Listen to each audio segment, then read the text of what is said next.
Évangile de Jésus-Christ selon saint Marc, chapitre 14. La fête de la Pâque et des pains sans levain allait avoir lieu 2 jours après. Les grands prêtres et les scribes cherchaient comment arrêter Jésus par ruse pour le faire mourir, car ils se disaient « Pas en pleine fête pour éviter des troubles dans le peuple ». Jésus se trouvait à Béthanie, dans la maison de Simon le lépreux. Pendant qu'il était à table, une femme entra avec un flacon d'albâtre contenant un parfum très pur et de grande valeur. Brisant le flacon, elle lui versa le parfum sur la tête. Or, de leur côté, quelques-uns s'indignaient. À quoi bon gaspiller ce parfum? On aurait pu en effet le vendre pour plus de 300 pièces d'argent que l'on aurait donné aux pauvres. Et ils la rudoyaient. Mais Jésus leur dit « Laissez-la, pourquoi la tourmenter? Il est beau le geste qu'elle a fait envers moi. Des pauvres vous en aurez toujours avec vous, et quand vous le voulez, vous pouvez leur faire du bien. Mais moi, vous ne m'aurez pas toujours. Ce qu'elle pouvait faire, elle l'a fait. D'avance, elle a parfumé mon corps pour mon ensevelissement. Amen, je vous le dis, partout où l'Évangile sera proclamé dans le monde entier, on racontera en souvenir d'elle ce qu'elle vient de faire. » Judas Iscariote, l'un des 12, alla trouver les grands prêtres pour leur livrer Jésus. À cette nouvelle, ils se réjouirent et promirent de lui donner de l'argent. Et Judas cherchait comment le livrer au moment favorable. Le premier jour de la fête des pains sans levain, où l'on immolait l'agneau pascal, les disciples de Jésus lui disent « Où veux-tu que nous allions faire les préparatifs pour que tu manges la Pâque ?» Il envoie 2 de ses disciples en leur disant « Allez à la ville, un homme portant une cruche d'eau viendra à votre rencontre, suivez-le, et là où il entrera, dites au propriétaire « Le maître te fait dire, où est la salle où je pourrai manger la Pâque avec mes disciples ?» Il vous indiquera à l'étage une grande pièce aménagée et prête pour un repas. Faites-y pour nous les préparatifs. Les disciples partirent, allèrent à la ville, ils trouvèrent tout comme Jésus leur avait dit, et ils préparèrent la Pâque. Le soir venu, Jésus arrive avec les 12. Pendant qu'ils étaient à table et mangeaient, Jésus déclara « Amen, je vous le dis, l'un de vous qui mange avec moi va me livrer. » Ils devinrent tout tristes, et l'un après l'autre ils lui demandaient « Serait-ce moi ?» Il leur dit « C'est l'un des 12, celui qui est en train de se servir avec moi dans le plat.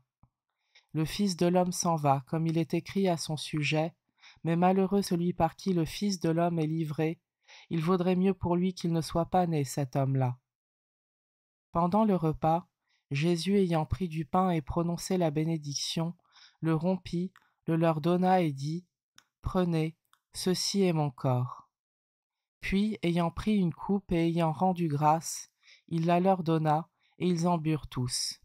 Et il leur dit « Ceci est mon sang, le sang de l'alliance versé pour la multitude. Amen, je vous le dis, je ne boirai plus du fruit de la vigne jusqu'au jour où je le boirai nouveau dans le royaume de Dieu. » Après avoir chanté les psaumes, ils partirent pour le mont des Oliviers. Jésus leur dit « Vous allez tous être exposés à tomber, car il est écrit « Je frapperai le berger, et les brebis seront dispersées. » Mais une fois ressuscité, je vous précéderai en Galilée.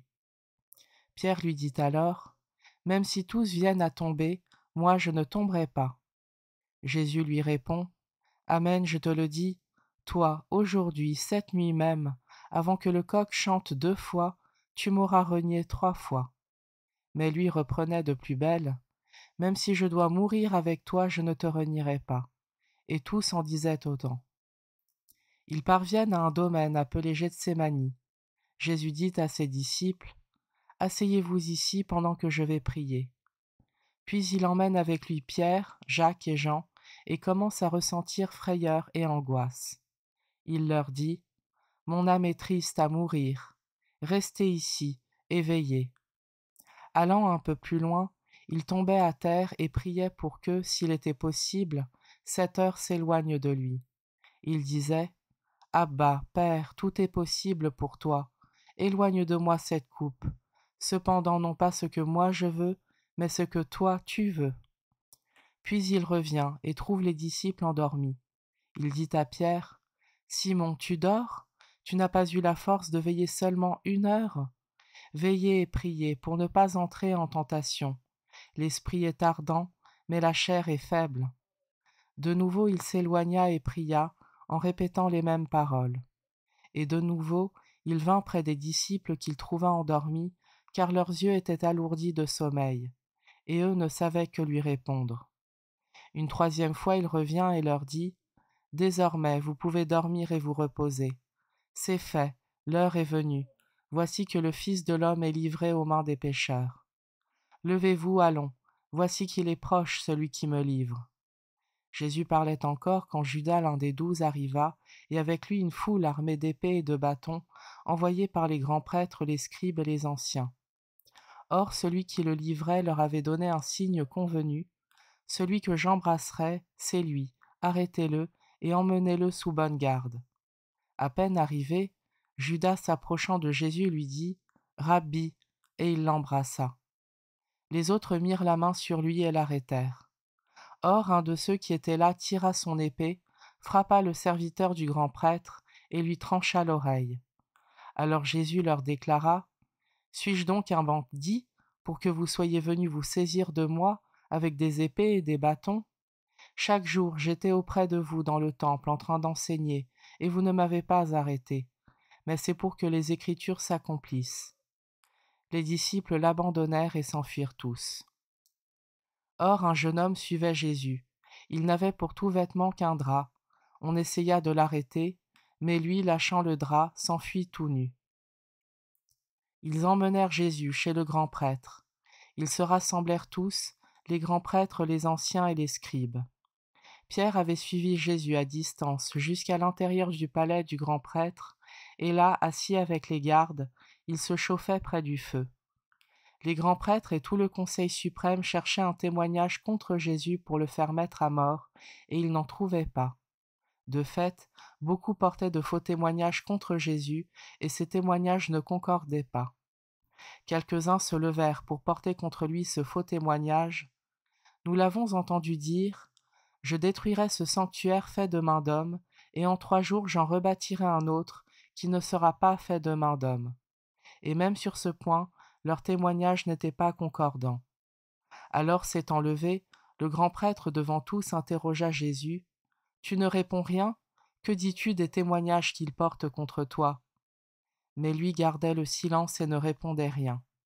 Le grand prêtre l'interrogea de nouveau, « Es-tu le Christ, le Fils du Dieu béni ?» Jésus lui dit, « Je le suis, et vous verrez le Fils de l'homme siéger à la droite du Tout-Puissant et venir parmi les nuées du ciel. » Alors le grand prêtre déchire ses vêtements et dit, « Pourquoi nous faut-il encore des témoins? Vous avez entendu le blasphème. Qu'en pensez-vous » Tous prononcèrent qu'il méritait la mort. Quelques-uns se mirent à cracher sur lui, couvrirent son visage d'un voile et le giflèrent en disant, « Fais le prophète » et les gardes lui donnèrent des coups. Comme Pierre était en bas, dans la cour, arrive une des jeunes servantes du grand prêtre. Elle voit Pierre qui se chauffe, le dévisage et lui dit, « Toi aussi tu étais avec Jésus de Nazareth. » Pierre le nia, « Je ne sais pas, je ne comprends pas de quoi tu parles. » Puis il sortit dans le vestibule au dehors.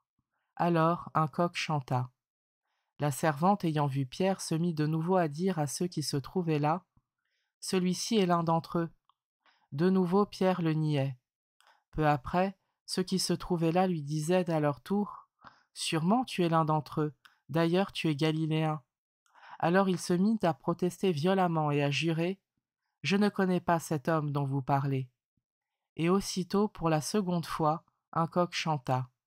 Alors Pierre se rappela cette parole que Jésus lui avait dite, « Avant que le coq chante 2 fois, tu m'auras renié 3 fois. » Et il fondit en larmes.